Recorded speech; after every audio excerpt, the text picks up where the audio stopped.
¿sí?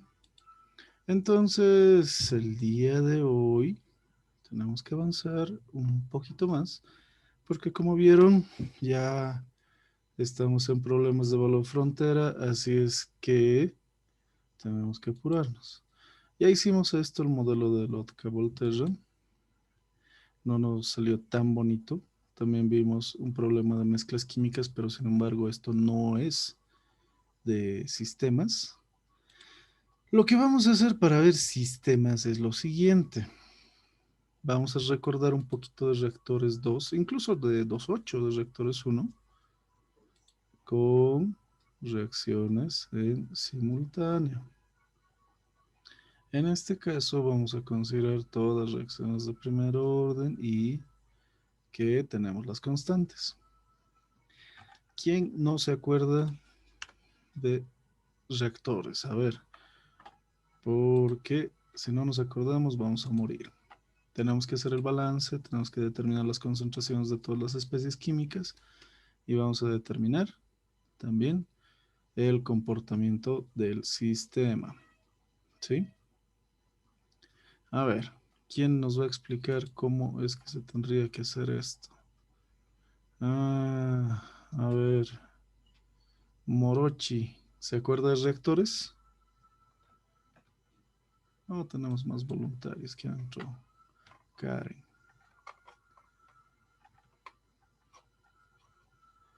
¿Quién se acuerda de reactores? Yo sé que Rolando se acuerda.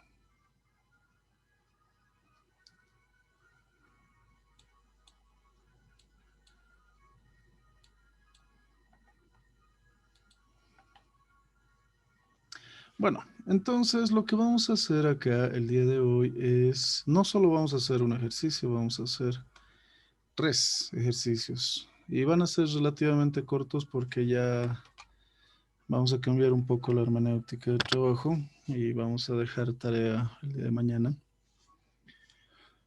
Y bueno, las siguientes reacciones químicas, estas son reacciones químicas. Ojo, no son reacciones de equilibrio, no son equilibrios químicos. Por lo tanto, no existe una doble flechita y por ende no existe una constante para esa segunda reacción de equilibrio. Lo que tenemos acá son derivadas de concentraciones y directamente vamos a poner eso. Acá necesitamos nosotros determinar la derivada de la concentración de A respecto del tiempo, la derivada de la especie X respecto del tiempo, la derivada de Y respecto del tiempo y la derivada de B respecto del tiempo. ¿Qué tenemos acá entonces? Tenemos un sistema de 4 ecuaciones diferenciales ordinarias. Para esto necesitamos saber cómo se comporta el sistema y esa información la obtenemos precisamente de las ecuaciones químicas. Los parámetros de ayuda van a ser, claro, las constantes. K1, K2, K3, que nos van a decir cómo es que va a transformarse el sistema con ayuda, no era esto, con ayuda de las concentraciones iniciales A3, X1, Y1. Y lo que nos dice también acá el problema es que vamos a manejar un tiempo de 10 por cada unidad. Entonces, ese va a ser el trabajo inicial que necesitamos hacer, recordar reactores. Por lo tanto, acá lo vamos a simplificar el asunto, vamos a eh, recordar con tiempo luego, porque sé que muchos se han tal vez registrado para hacer otras actividades ahora. Entonces, por eso vamos a tomar un poco de velocidad acá. Las ecuaciones que van a resultar al final de todo esto son las siguientes. Este es el sistema que necesitamos comprobar. Lo que conocemos es que A para el tiempo de 0 es 3. También se conoce que X para el tiempo 0 es 1 y Y para el tiempo 0 es 1. ¿Qué es lo que nos están pidiendo? Que el tiempo final sea 10 y que exista un espaciamiento o un intervalo de unidad. De acá, lo que sí sabemos es que el tiempo inicial es 0. Estas son las concentraciones iniciales, ¿verdad? Y tenemos todo esto.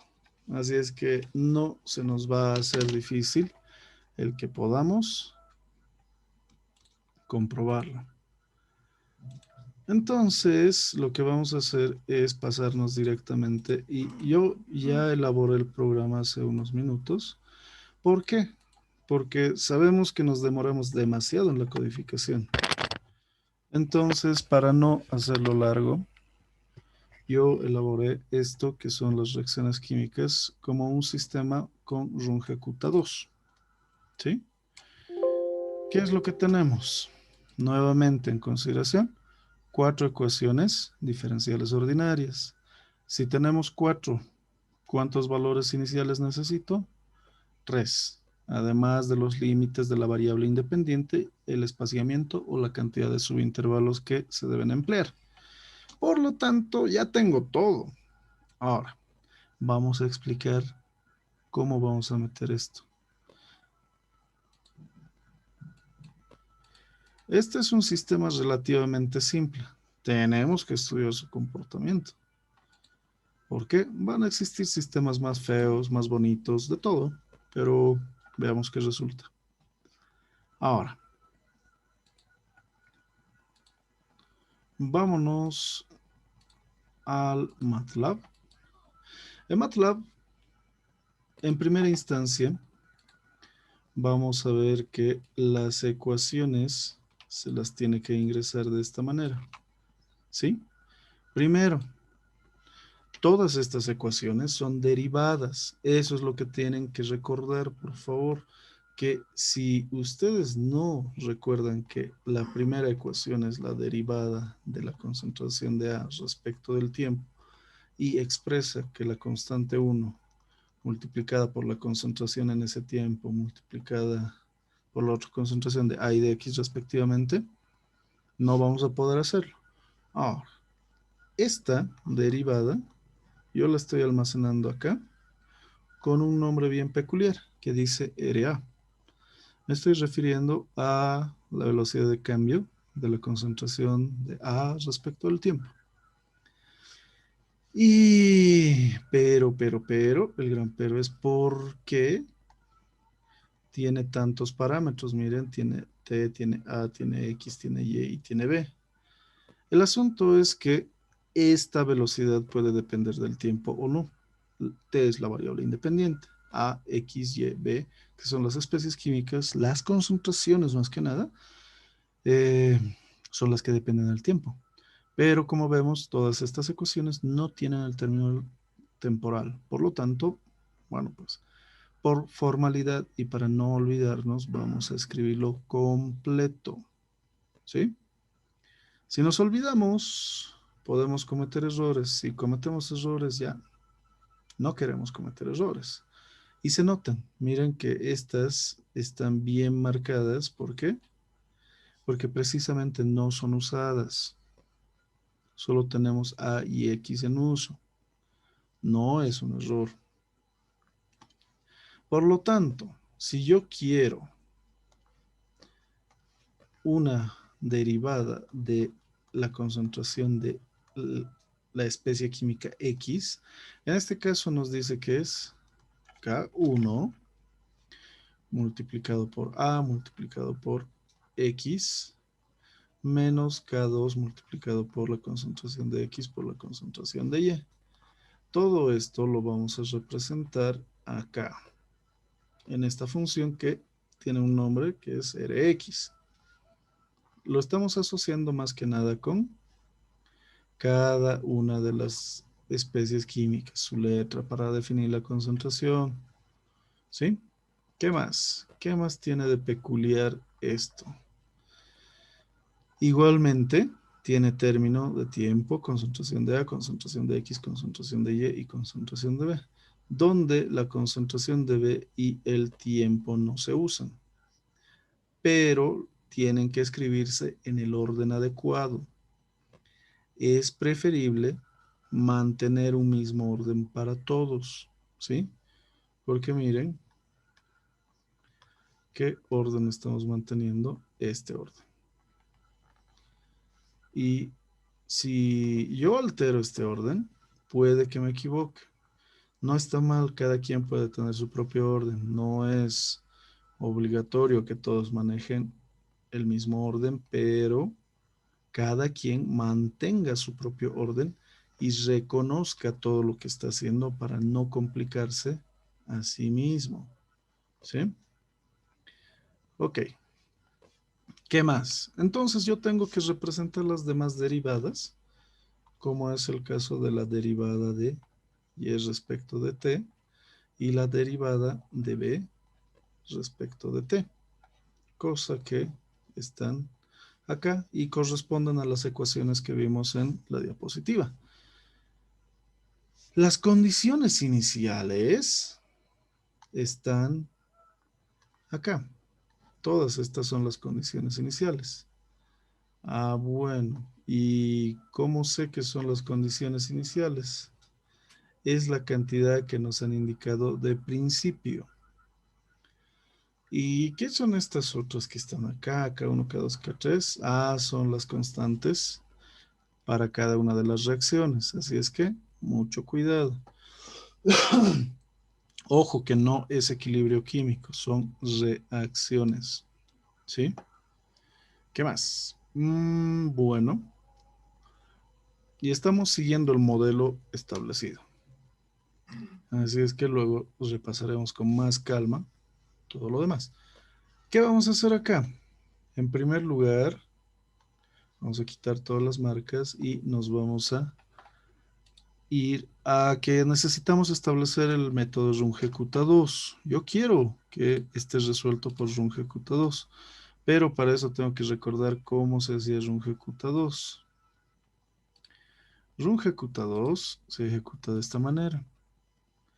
Necesitamos dos constantes, sumar las constantes, multiplicarlas por h, dividirlo entre 2 y sumar el valor actual para calcular el siguiente valor.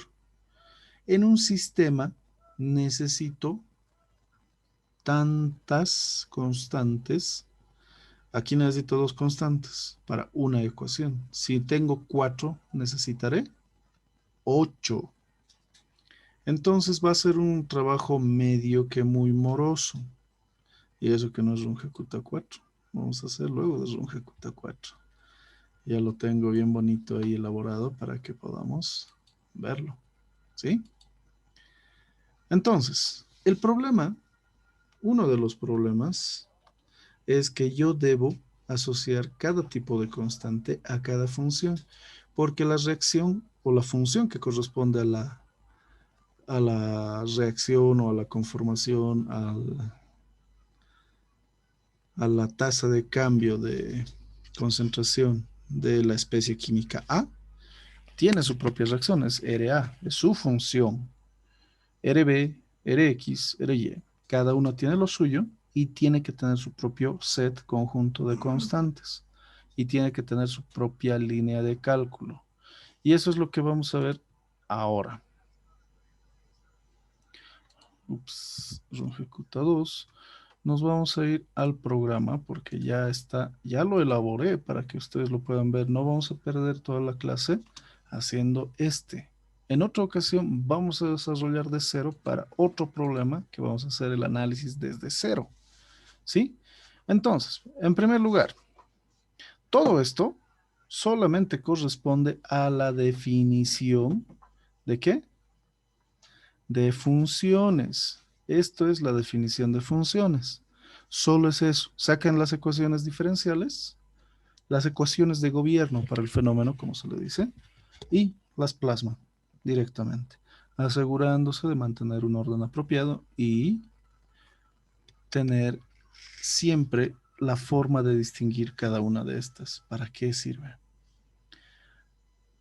¿Qué se va a calcular con RA? Cada valor de A. Con Rx, cada valor de X. Con Ry, cada valor de Y. Y con Rb, claro, cada valor de B. Ojo, mucho cuidado, por favor, cuidado que estén intercalándolos. No es así. Ahora, como ya conocíamos esta primera forma, vamos a explicar qué es lo que significa todo esto. La línea 5 nos dice que vamos a respetar los datos. Primero, tenemos un espaciamiento que nos dice que es de 1. Siempre empezamos de 0, para un tiempo 0. Si es que en otra situación los valores frontera son 3 y 4, pongan 3 y 4. Tal vez es una sección, un segmento, un espacio que se puede ejecutar y para el cual las ecuaciones diferenciales que vayan a emplear es válido. Pero en cuestiones temporales, generalmente contamos desde 0, como se dice. El tiempo final, que es el límite, nos dice que va a ser de 10. El problema lo indicaba. Por lo tanto, la forma de calcular cuántos elementos van a ser es esta. Y lo vamos a anotar solo por si acaso. Vamos a poner que tiempo final es 10 menos 0 sobre 1. Esto resulta en 10. El número es 10. N es igual a 10. Perfecto. ¿Qué más? Bueno, pues eso es 10. Yo voy a hacer una tablita. Listo. Lo que viene a continuación es determinar. Yo le estoy poniendo los nombres de CA, CX, CY, CB a los vectores de concentración en los cuales yo voy a almacenar mis datos de concentración. Además, estoy poniendo, vamos a crear un vector T minúscula que corresponda al tiempo. Todo esto con ayuda de un comando muy útil que es ceros. Ceros es un comando que crea una matriz y tenemos que recordar que el primer elemento, que es y que es el segundo, son filas y columnas. Entonces, yo le estoy indicando acá que me cree n más 1 filas y una columna. Entonces, todo se va a almacenar como un vector columna. Si queremos que sea al revés, bueno, lo crean al revés. Si quieren almacenar de otra manera, se almacena de otra manera. Puede ser simplemente una matriz, pero con mucho orden. ¿Sí? Para lo cual, yo, como programador de este método, decido que voy a almacenar en el primer elemento de cada uno su valor inicial. Miren, primer elemento de cada uno va a tener el valor inicial. Para B, B0. Para el tiempo inicial, bueno, pues T0. Listo. Por lo tanto, ya tenemos los vectores que van a ser nuestras respuestas, porque vamos a presentar todo esto en una tabla y lo vamos a graficar. Llenos con el primer elemento. Este primer elemento define todo. ¿Por qué? Porque en esta forma de programación que les estoy planteando acá, vamos a emplear la posición. La posición nos indica que, como ya tenemos el primer elemento creado y va a ir desde 1 hasta n, yo voy a almacenar en el segundo. O sea que, miren, CA en su posición o en el elemento de posición más 1, o sea que para nuestro primer valor se va a almacenar en 2, para el segundo en 3, para el enésimo en n más 1. Y ese es el tamaño que le hemos definido a nuestro vector. Por lo tanto, tenemos que seguir el método. El método consiste en dos constantes. Ah, ya. Pero, ¿qué voy a hacer? Necesito 4 constantes. No puedo ponerle K11. Bueno, se puede, pero en lo personal no me gusta. Yo puedo decir que en vez de poner K1, yo voy a emplear P1, Q1, R1 y S1. ¿Por qué? Porque están en orden alfabético y no quiero confundirme con K. Si alguien quiere, en lugar de llamarles así, puede llamarle K11, K12, K13, K14. He visto que emplean esto muchas personas. No hay problema. Con tal de que ustedes entiendan, todo está bien. ¿Sí? Y claro, para un K2, algunos le llaman así K22, K23, K24 y simplemente van a sumar estos. Entonces depende mucho de cómo lo oriente. No hay problema, pero entiéndanse ustedes primero, ¿sí? Lo que vamos a hacer entonces es, ya sabemos que K1 simplemente era la función evaluada en XY, considerando que Y, o mejor dicho X, es la variable independiente y Y será la dependiente. ¿Qué vamos a hacer? A ver, ¿qué es lo que haremos? Como en este caso nuestra función tiene muchas más variables, tenemos que ordenarnos. La función tiene t como variable independiente, a, x, y b. Entonces, yo tengo que respetar este orden, por favor. Al César lo que es del César. Todas las concentraciones de A tienen que venir donde esté A. Todos los tiempos deberán venir donde está el tiempo. Si deciden ordenar de otra forma una función, tengan en cuenta esa forma. Cuidado que solo por intercalarlos les vaya mal. ¿Sí?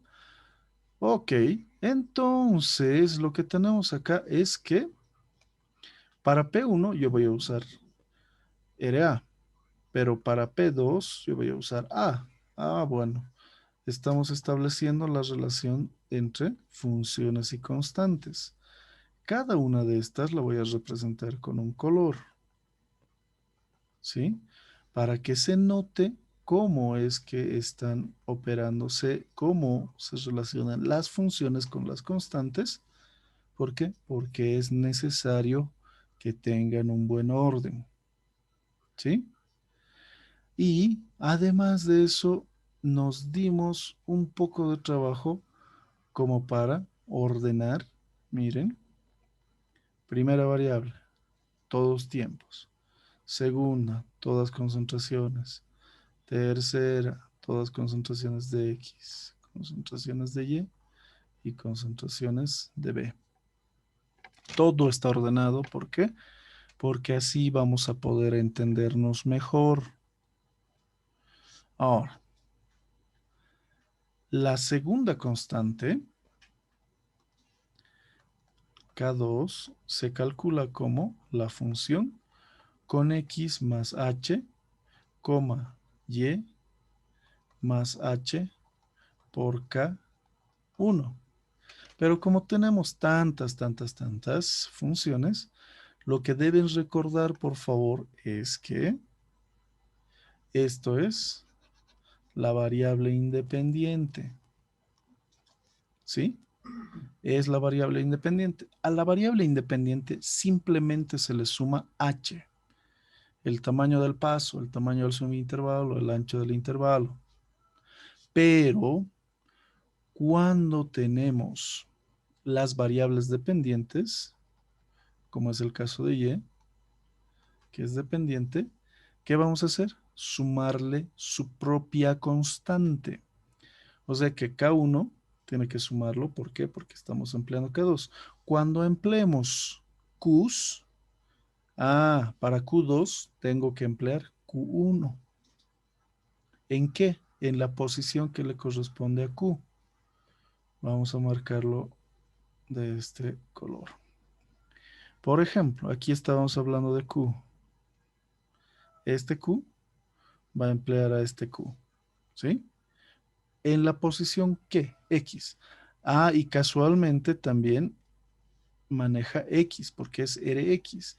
Y acá este Q también es Rx. Así es que por favor, mucho cuidado con eso. Por eso está así en orden, bien ordenadito, para que se vea y sea más vistoso. Posteriormente, lo que debemos hacer es que voy a almacenar en la posición más uno. Posición más uno, posición más uno, posición más uno. La siguiente posición va a estar llenada con el valor actual más toda la dirección de las pendientes, como nos definen los métodos de rungecuta. Y ese es el método de rungecuta 2. A ver, a pesar de que ya lo hemos explicado un poquito antes, pero también ha sido a la volada, ¿alguien tiene alguna duda antes de completar y ejecutar este programa? Tenemos 29 en sala. Vamos a tratar de hacerlo más rápido los demás. Pero la siguiente igual vamos a hacer sistemas y problemas de valor final, no se preocupen. ¿Alguien tiene alguna duda, señoritas?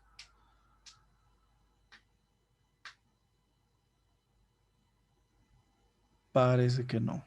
De todas maneras, en el video se puede consultar y me pueden escribir para remitir sus dudas. Ok. Damos por concluido que esto es el método. Perfecto. Y se va a acabar cuando yo vaya almacenando también los valores de el tiempo, porque tengo que aumentarle este h para que tenga un buen espaciamiento. Y lo único que nos falta es la representación de los datos de nuestros resultados. Voy a hacer uso de tabla. ¿Por qué? Porque no quiero hacer el for. Y esto me sale ordenadito. Voy a graficar con un plot, le voy a poner su grilla, le voy a poner una leyenda para todas las gráficas en conjunto. Voy a emplear los rótulos de los ejes y voy a ponerle un título. Por lo tanto, ya está todo. Lo que nos queda es ejecutarlo y ver qué es lo que sucede. ¿Sí? A ver, ejecutemos entonces. Vamos a compartir todo el screen para que se vea bien. Si lo ejecuto, miren, esto es el desarrollo del sistema en función al tiempo. Interesante, ¿no? ¿Qué es lo que sucede? El azul es A, X es el rojo, Y es el naranja, amarillo, y B es el púrpura o violeta, ¿no? Soy malo con los colores. Ok, entonces lo que dice es que A empezaba en 3 y decae hasta que no queda nada. Mientras que X va aumentando, pero luego rebaja. El B, el producto B, constantemente incrementa. No es una recta, pero sí es una curva. Mientras que Y va decreciendo, intenta aumentar y bueno, no lo logra. Sin embargo, veamos los resultados. Estos resultados nos dicen tiempo empieza 3, 1, 1 y 0. Perfecto. Y vamos determinando todo esto.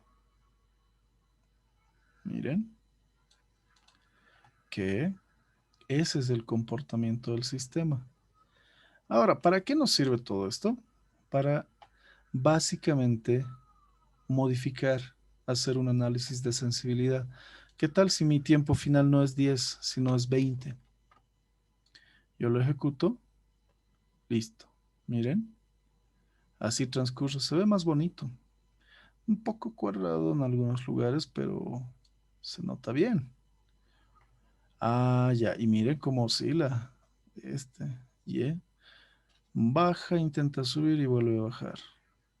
Entonces, podemos darle cualquier valor, pero vamos a ir viendo los resultados. Miren.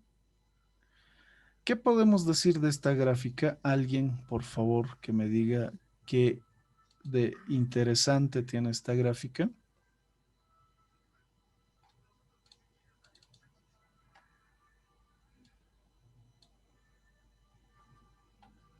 Sí, es el famoso estado estacionario. Quiere decir que como se ha consumido totalmente A y también Y se está consumiendo, hay un momento en el que todo ya no va a llegar a cambiar.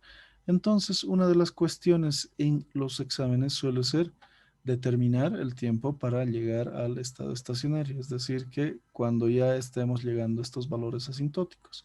Para mí está próximo a 40, entre 35 y 40, ¿verdad? Pero incluso podemos decir determinar el tiempo cuando se acaba A.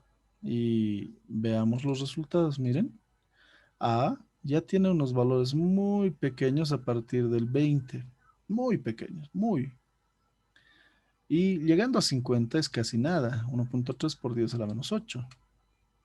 Por lo tanto, nosotros deberíamos establecer algún criterio para poder saber cómo detener el programa si es que pasase esto.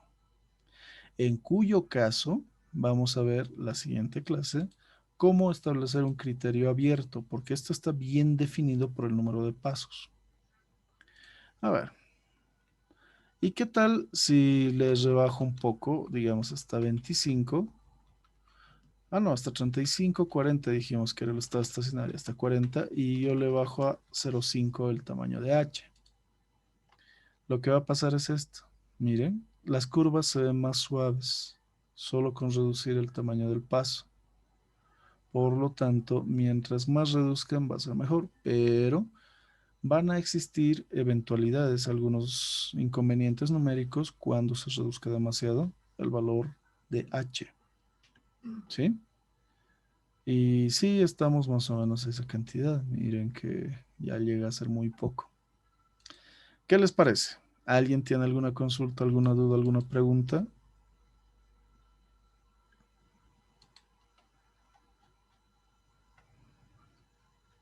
Si no hay dudas, yo voy a preguntar. A ver, Shirley, ¿me entendió? Sí, Inge, tiré sí, Oxy, perdón. Ya falta poco, ya Perdón, falta estaba poco. copiando, sí. No te Pero sí está preocupes. todo claro. Ya, me alegra mucho. A ver, a ver, a ver. Denisa, ¿tiene alguna consulta?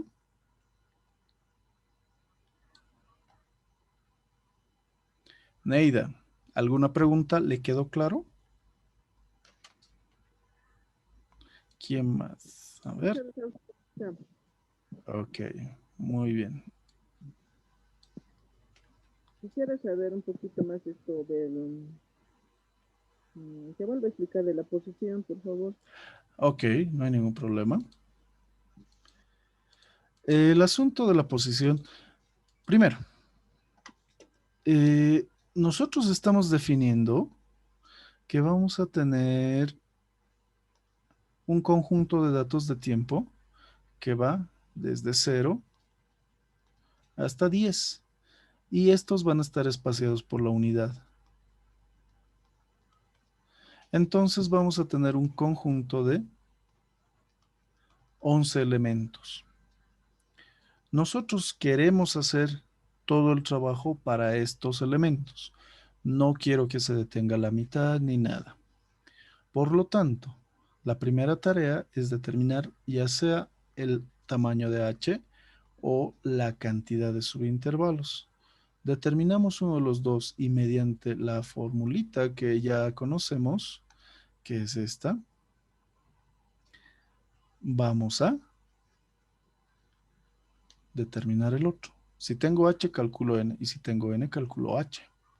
Y siempre vamos a tratar cuando estemos hablando del tamaño, o mejor dicho, el número de elementos, de ponerlo ceil. ¿Por qué? Este comando ceil redondea al inmediato superior, no importa que esto sea 1.01, nos va a dar 2, siempre. ¿Y por qué necesito este tamaño para definir el tamaño de todos mis vectores? Porque tengo que llenar mis vectores y tienen que tener algún valor. Yo los creo con 0. Para eso sirve el comando ceros. Y les doy el tamaño de columna y fila. Lo que vamos a emplear es la posición. Esta posición es muy importante porque nos dice que los primeros valores, y ojo, los primeros valores yo los he guardado como las condiciones iniciales. Las condiciones iniciales del tiempo cero, que está almacenado en el elemento uno, ojo, porque en matrices no existe un elemento cero, porque tiene que existir al menos un elemento. Estas nos van a servir para calcular todo. Y como vemos, miren, todo posición, posición, posición, posición. Todo es posición acá, todo es posición acá, posición allá. Todo está en función de la posición porque uno es el valor inicial.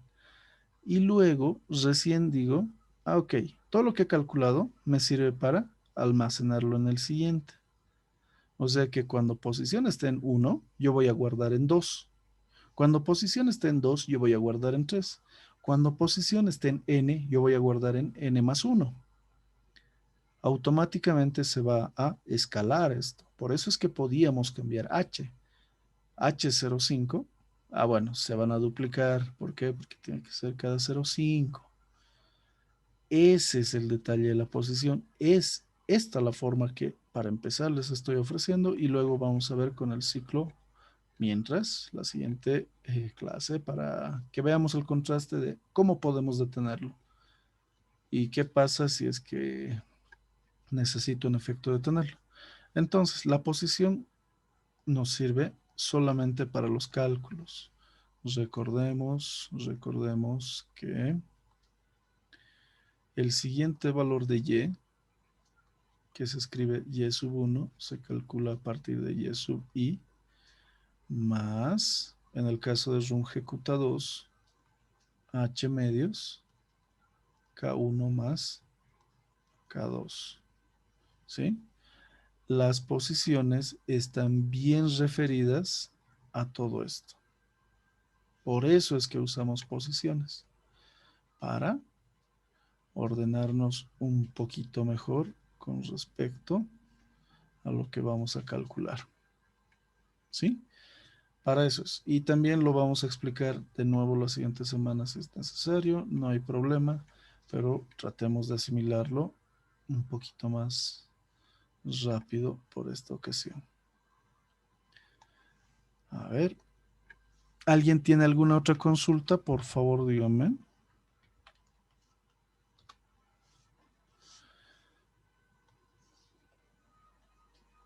O no les convencen los resultados, también puede suceder esto. Si a alguien no le convence el desarrollo o el comportamiento del sistema, puede decirlo. Tal vez estamos haciéndolo mal. Y veamos, vamos a fallar bien a propósito algo.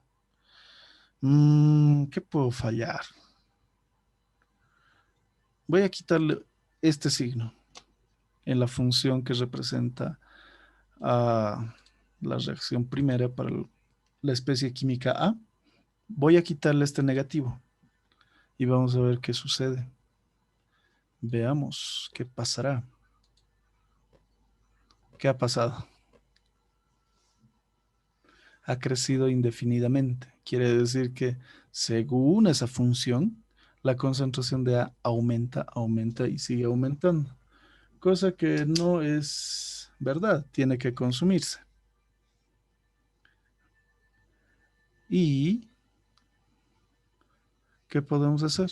Revisar nuestras ecuaciones. Miren la barbaridad que nos ha salido. 3.5 por 10 a la 153. Así es que no puede ser esto. Por lo tanto, si nos equivocamos en un signo, y voy a modificar el de B también, el de X, perdón, miren cómo sale. Muy diferente, por un signo en las funciones de las ecuaciones diferenciales. Entonces, debemos ser muy cuidadosos, ¿verdad? A ver, ¿alguien tiene alguna otra pregunta?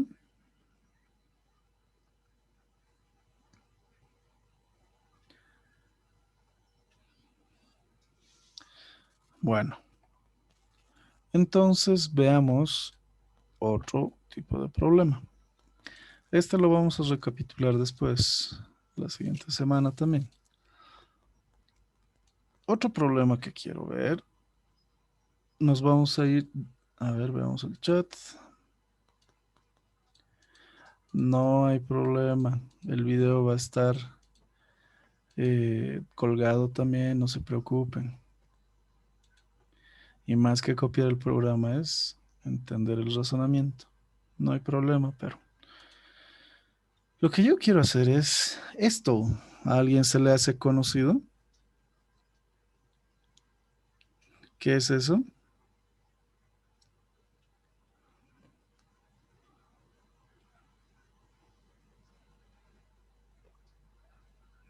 Una aleta. Ah, muy bien.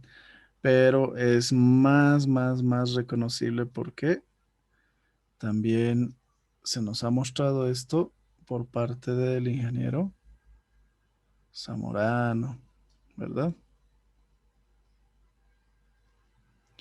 Esto es lo que estuvimos haciendo con el ingeniero también en la clase. Supongo, y como habíamos explicado cómo es que se convierte una ecuación diferencial de segundo orden en un sistema equivalente de primer orden, entonces ahí tenemos el cambio de variable. Tenemos que establecer que en este caso la gradiente de temperatura es mi nueva variable. Por lo tanto, bueno, ¿qué vamos a hacer? Eso es lo que sustituimos, porque derivando esta variable u vamos a obtener la segunda derivada y tenemos un sistema de dos ecuaciones. Por lo tanto, ¿qué más se puede hacer? Necesitamos plantearlo de esta manera. La cuestión es que yo voy a tener las derivadas. Ojo, que cualquier derivada tiene que estar despejada e igualada a cero. En este caso, algo tenemos que hacer, ¿verdad? Lo que se hace es establecer una suposición y realizar una verificación. ¿Se acuerdan lo que nos hizo hacer el ingeniero? Porque nos dijo, intenten con un valor, intenten con otro valor. ¿Y para qué vamos a seguir intentando si es que podemos interpolar? Por lo tanto, se realizaba la interpolación lineal por el hecho de que esta es una ecuación diferencial ordinaria y lineal.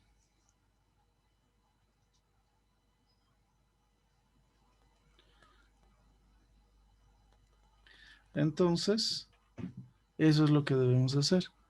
Y esto lo vamos a mostrar cómo es que se haría. Esto se va a transformar, como dijimos, en un sistema de dos ecuaciones diferenciales ordinarias. ¿Sí? Y lo vamos a resolver rápidamente con el siguiente programa. Primero, tenemos que despejar las dos funciones. Acá están las dos funciones que habíamos determinado, ¿verdad? ¿Qué más necesitamos? Las condiciones iniciales. En este caso vamos a comprobar lo siguiente. Yo tengo ya el programa elaborado, ya lo hice. ¿Por qué? Porque demoramos codificando y recién estaríamos en la mitad del primero. Por eso es que estamos haciendo de esta manera. Ahora, todos los datos de los valores iniciales se encuentran acá. El H pelicular, el coeficiente pelicular, yo lo he cambiado a una H mayúscula. ¿Para qué? Para evitar el conflicto con la H minúscula, que es el tamaño del subintervalo. Hacemos exactamente lo mismo. Creamos, calculamos n, creamos los vectores con ceros, lo lleno con los valores iniciales. En este caso aplico Runge Q4 con las constantes P y Q que corresponden a cada una de las funciones. Miren que P se relaciona con F1, P1, F1, Q1, F2, P2, F1, Q2, F2, P3. O sea que P sí o sí está con la primera función y Q con la segunda. Pero mucho ojo que la primera función es la derivada de la temperatura respecto a la distancia. Entonces, bueno, miren aquí, qué bonito. Esto tendría que ser X, pero es una formalidad. Si yo ejecuto y he aprovechado acá para hacer la gráfica a dos ejes, que es muy interesante, pero eh, vamos a manejarlo de esa manera. Que tenemos dos ejes. Miren el eje, ups, creo que no estoy compartiendo pantalla, lo siento. Acá está. Tenemos dos ejes. El eje izquierdo que es de temperaturas y el eje derecho que es de la derivada de temperaturas respecto a la distancia. Entonces, ¿qué es lo que hacemos? Simple y llanamente ver cuánto representa en cada eje. Sí se ve medio raro, pero lo que sucede es que la gráfica en azul, que corresponde a la derivada de la temperatura respecto de X, debemos leerla en el eje izquierdo. Y la curva roja debemos leerlo en el eje derecho. Eso es lo que sucede. Eso es lo interesante. ¿Cómo se va a leer? Bueno, pues por la grilla tenemos que un aproximado de 63 es el valor de la temperatura que obtenemos, cosa que no es lo que necesitamos. Necesitábamos 200. Y para eso, como hicimos en Excel manualmente, podemos subir. Si digo 10, bueno, pues la temperatura llegará hasta 160. Y miren, la cuestión está en interpretar adecuadamente todo esto.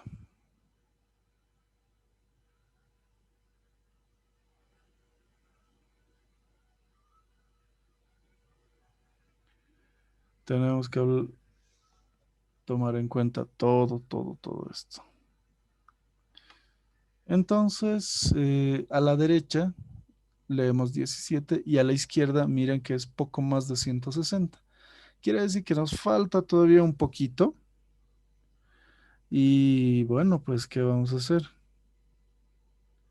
Necesitamos aumentar. Si le pongo 20, ¿qué sucede? A la derecha leemos un poco más de 250 y acá está el dato, 273. Y ya sabemos que se necesita un, una interpolación, ¿verdad? Por lo tanto, ¿cuál era el valor que nos indicó el ingeniero? Creo que un 15 aproximadamente. Pero eso de estar cambiando manualmente está feo. No, no, no, no. No puedo, ¿verdad? No, ese no es el objetivo de la programación y de estos programas.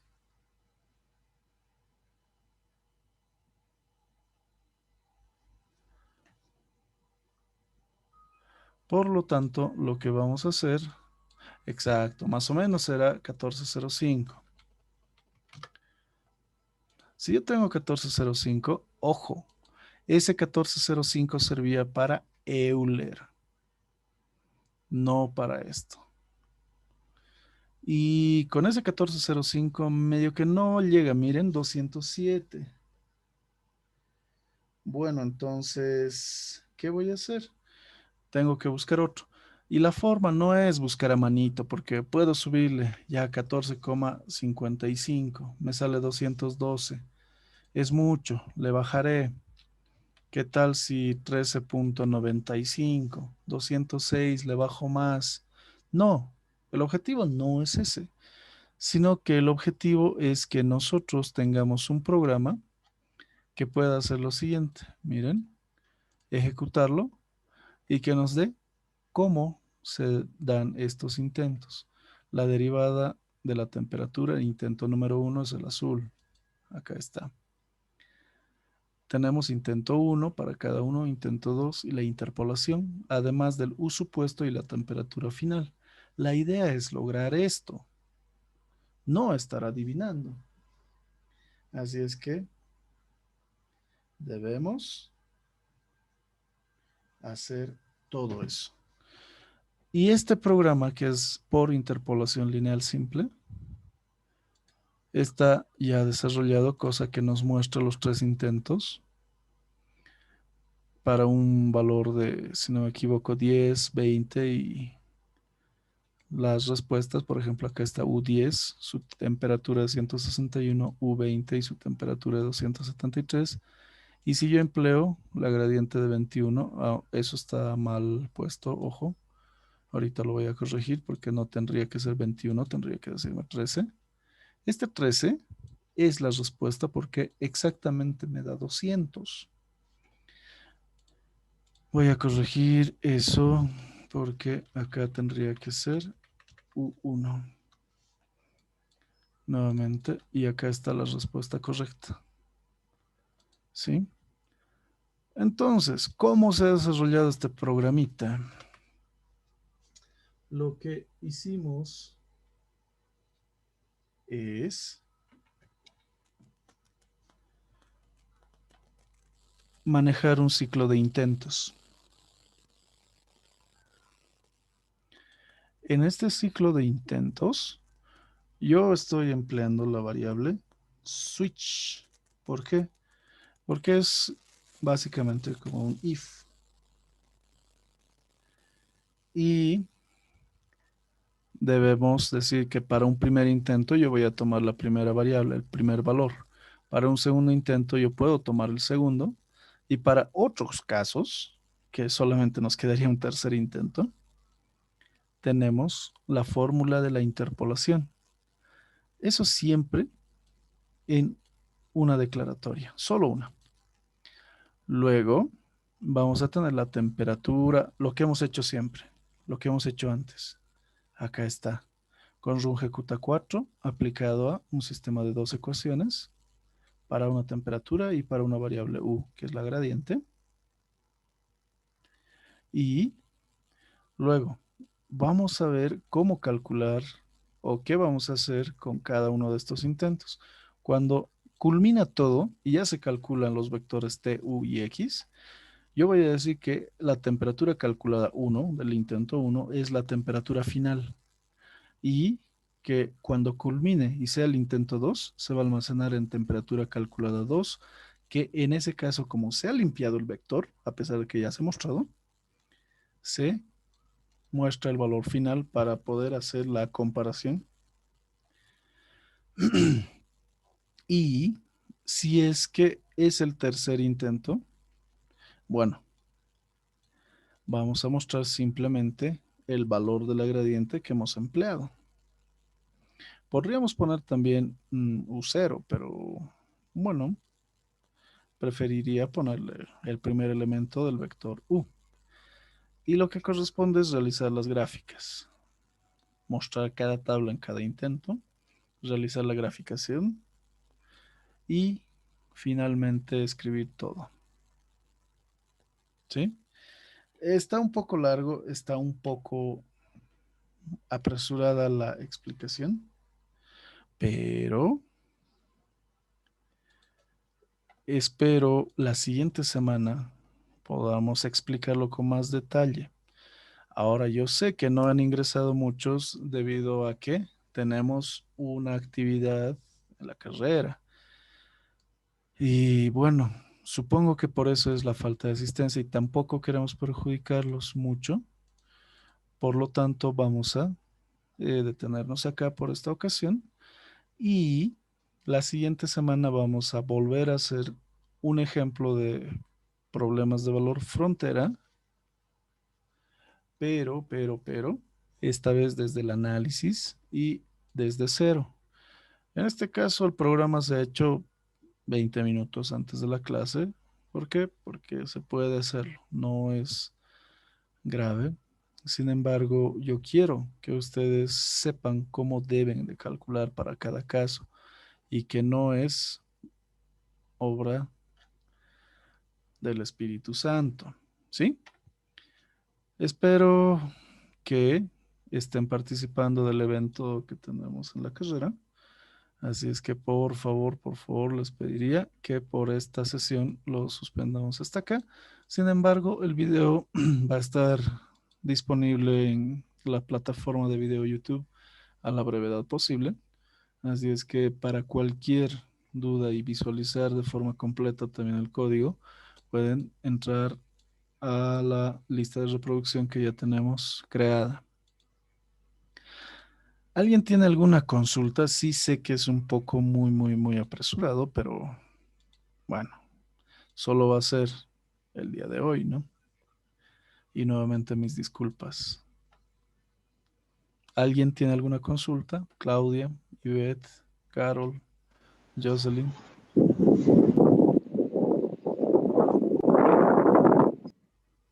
Joseas, Oxy, una consultita. ¿Puedes dime. repetir eso de cómo se maneja Switch? Esa partecita, por favor. Switch. Switch. Exacto. Es solamente esto, mira, que va de las 7 a la 14. Lo que hace Switch es, bueno, está delimitado por switch y un end. Después de switch tiene que venir la variable a controlar. La variable a controlar en este caso es intentos. Y vamos a establecer los casos. Caso en que intento sea igual a 1. Caso en que intento sea igual a 2. Y cualquier otro caso. Entonces, esa es la forma en la que se maneja. Y si hay 100 casos, bueno, pues 100 casos. Caso 1, 2, 3. Pero eso depende mucho del valor de la variable de control, que en este caso es intentos. ¿Qué más? Otherwise, en inglés es caso contrario o cualquier otra cosa. Nos establece que vamos a realizar la interpolación mediante una recta. Por lo tanto, simplemente es eso. Para el caso 1, yo voy a asignarle el valor de 1, que es mi primera suposición. Para un caso 2, yo le voy a asignar el segundo valor supuesto. Y en otro caso, que solo tenemos 3 intentos, se va a calcular con lo que ya se ha almacenado. Y bueno, simplemente funciona así. Es para hacer esto. Pueden hacerlo simplemente con if si quieren. Yo he decidido ponerle switch para variar un poquito. Podrían poner if intentos igual a 1, pasa esto. If intentos igual a 2, pasa esto. Si es que ya existen los valores, se calcula esto. Eso es Joseas. Listo, gracias, Oxy. Ok. ¿Alguien tiene alguna otra consulta? Karen, Laura, Blas, Kilo, Hacha, ¿nadie? Bueno, entonces recordarles que esto lo voy a subir. Vamos a empezar otra hermenéutica de trabajo a partir de esta semana y esperen algún trabajo vía el grupo. ¿Ok? Con mayores instrucciones me estaré comunicando con ustedes. Espero que disfruten del evento si es que están participando y si no, aprovechen por favor para ver el video y repasar. Que tengan un buen resto de jornada, que tengan muy buena tarde. Hasta luego.